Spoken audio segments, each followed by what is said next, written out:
So, being diagnosed with cancer makes some people think about new priorities and new directions in life. This might mean that some activities, friendships, jobs, and so on become less or more important than they were before the cancer diagnosis.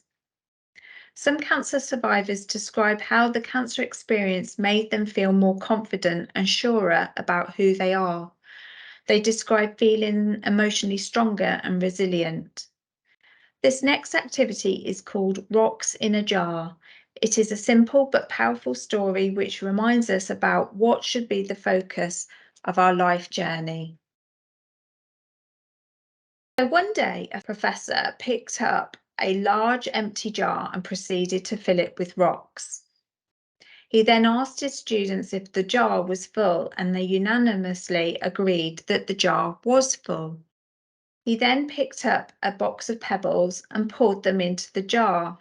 He shook the jar lightly, and the pebbles rolled into the open spaces between the rocks. He then asked his students again if the jar was full. Again, they unanimously agreed that the jar was full. Then the professor picked up a box of sand and poured it into the jar.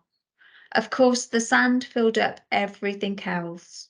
Now, the professor said, I want you to recognize that this is your life. The rocks are the most important things, such as your family, your partner, your friends, your health, your children, and things that if everything else was lost and only they remained, your life would still be full.